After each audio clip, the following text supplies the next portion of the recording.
3 summary, ladies and gentlemen. This is what we read last week. And you know that after every act of Romeo and Juliet, I give you guys a summary so that you can go back in your notes and study. Act 3 begins on a Monday afternoon.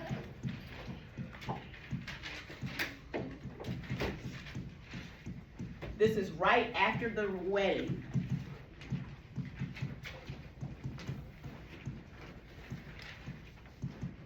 Romeo and Juliet get married in Friar Lawrence's cell, his office. Juliet goes back home. Romeo goes to find his friends. So we have Mercutio, Benvolio, and their other friends walking in the streets. This is in the middle of the afternoon. It's very, very hot. The custom in Italy at the time was for people to close their shops, go home, have a really big lunch, take a nap, wait for the weather to cool down a little bit. Then they would come back, open their shops for the rest of the evening. So right now, everyone's at home. Nobody's out and about except Benvolio, Mercutio, and their friends. Benvolio's telling Mercutio that we really probably need to go inside because I heard that the Capulets are walking about, and he doesn't want them to start fighting. So Tybalt comes, and he asks about what? Have you consorted with? Who does Tybalt ask them about? Romeo. Tybalt wants to find Romeo because remember Tybalt sent a letter to Romeo's house challenging him to a fight. Didn't we do this? That's what I'm asking y'all. We may have. I don't know. I asked y'all. No, I don't think so. So nobody can show me their notes for it. So if you have your notes for Act 3, then we don't have to go through this. Marco, you have my mine at the house. So I'm going to continue. If you show me your notes, then we don't have to go through this. All right. So Tybalt asks for Romeo. Tybalt asks, you consorted with Romeo? Question mark. And then Romeo comes. Romeo just got married. He's happy. He just married the love of his life. He comes and he refuses to fight. Tybalt is trying to get Romeo to fight. Romeo tells Tybalt twice, I love you. He tells him that twice. Why does he love Tybalt? Because he just married Tybalt's cousin, and he and Tybalt are now like family. So Mercutio gets very angry with Romeo, kind of calls him a punk, you know. Well, if you won't fight him, then I will. So Mercutio and Tybalt start to fight. Mer and Tybalt fight. Romeo wants them to desperately wants them to stop fighting. He tries to get them to stop. He tells Benvolio, pull your rapier, stop the fight. They can't stop the fight. Romeo jumps in between them. That makes Mercutio lose focus. Tybalt takes that opportunity to stab Mercutio. Mercutio dies. Mercutio dies. He curses the Capulets and the Montagues before he dies. He says, a plague of both your houses. They've made worms meat of me. Romeo is furious because Mercutio kind of blames Romeo. He says, why the devil did you step between us? I was hurt under your arm. That means Tybalt stuck the sword under Romeo's arm into Mercutio's side. Romeo is now furious. Romeo and Tybalt fight. Ro and Tybalt fight. This is the first time in the entire play that we have ever seen Romeo act this way. Lawson, you got to be writing this down.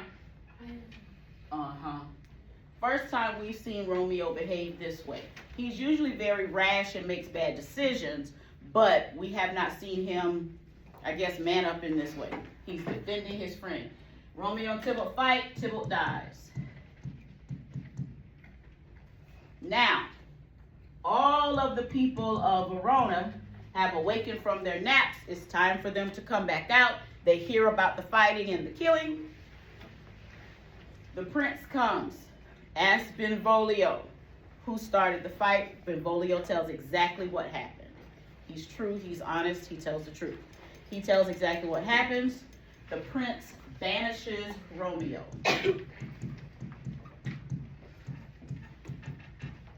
Prince banishes Romeo from Verona.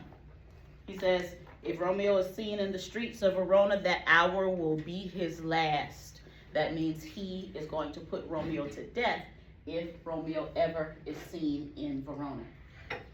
This is really bad because, as I told y'all, you can't just, back then in the 1500s when this play was written, you couldn't just get on FaceTime and call your friend who lives in another city.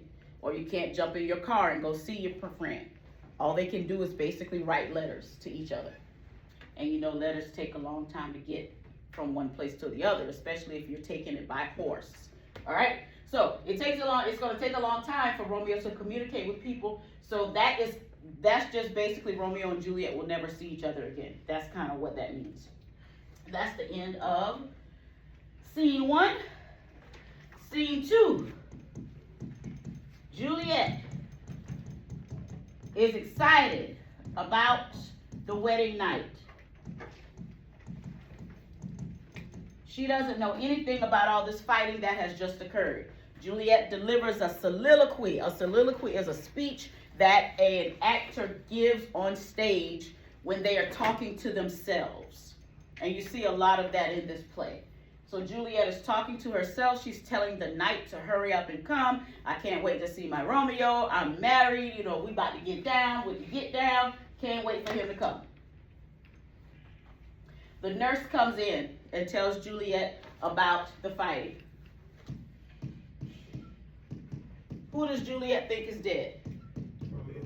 She initially thinks that it's Romeo that is dead because the nurse is kind of erratic and just crying and calling Tybalt's name, calling Romeo's name. So finally Juliet realized what has happened. Her and the nurse argue a little bit because the nurse is saying Romeo is a bad guy.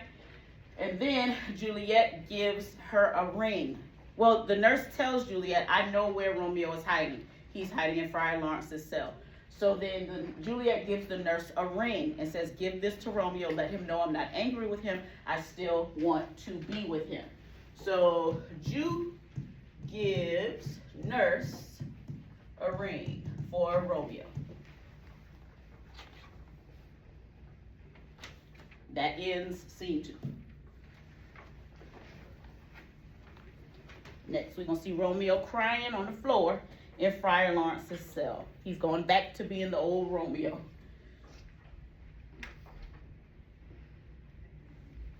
In an earlier part of the play, I believe that Friar said that Romeo, he says something where he's saying Romeo is acting like a female. He's acting like a woman.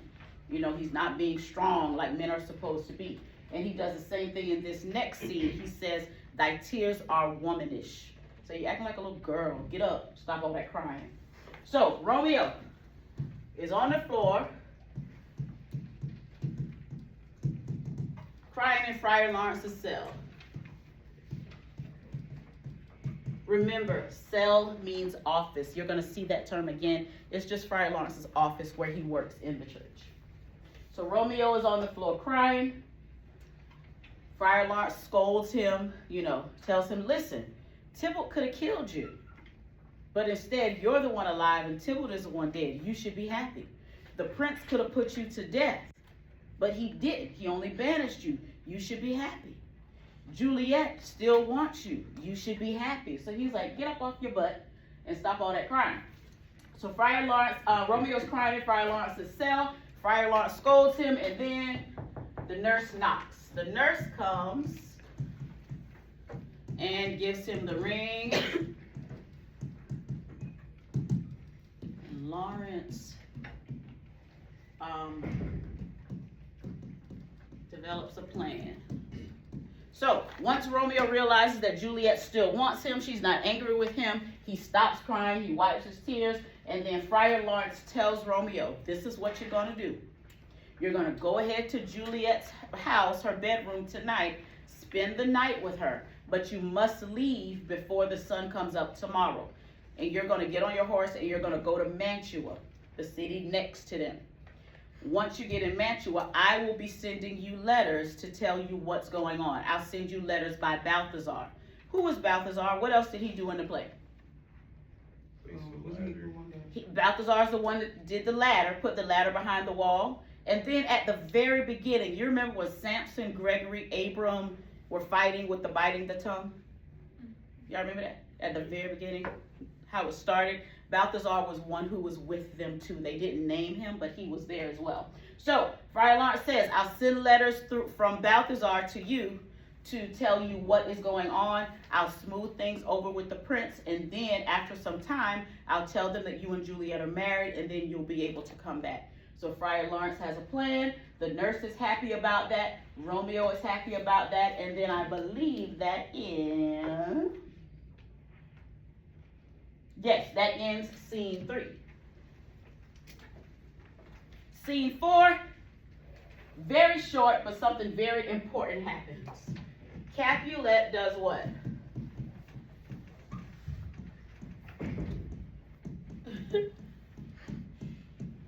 All right, so scene 4, we have Lord Capulet, we have Lady Capulet, and we have Paris. They are all talking. Paris is coming to express his condolences because he knows that Tybalt just died. And then Paris says, hey, what about me and Juliet getting together? We never resolved that. So Capulet says, her getting married now is a good idea because we need some happiness in our family. Everybody's crying, everybody's sad, and I know that at this point, Juliet will do whatever I tell her to do. So Capulet says, I'm going to plan that y'all get married on Wednesday. Now, this is still Monday. He says, y'all can get married on Wednesday. Then he says, no, that's too soon. How about Thursday? So Capulet plans the wedding for Juliet and Paris for this Thursday in 3 days. Why is that a problem? Because Juliet doesn't want to. She's already married. You can't have 2 husbands. She's already married, so she's not going to be able to marry Paris. So Capulet plans the wedding for Juliet and Paris for that Thursday. That ends that scene. They haven't told Juliet any of this yet, but she's going to find out soon. Scene 5, last one. Romeo and Juliet. This is Tuesday morning now, very, very early before the sun comes up. Juliet and Romeo spend the night together in her bedroom.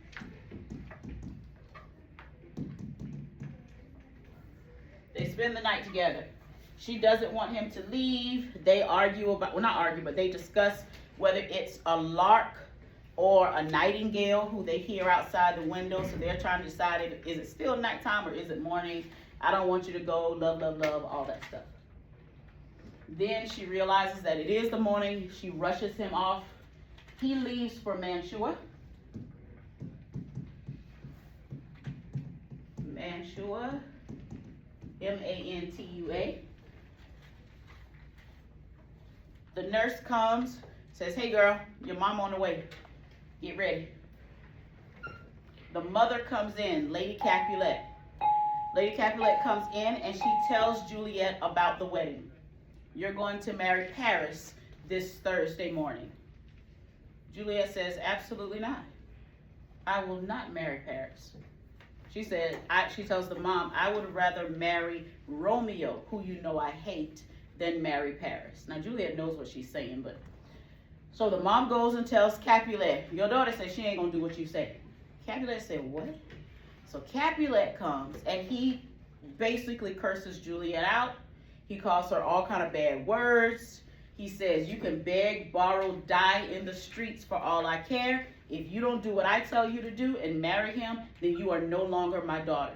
Juliet begs him. He says, absolutely not. The nurse tries to stick up for her. He tells the nurse to shut up, you gossip. So Capulet is furious.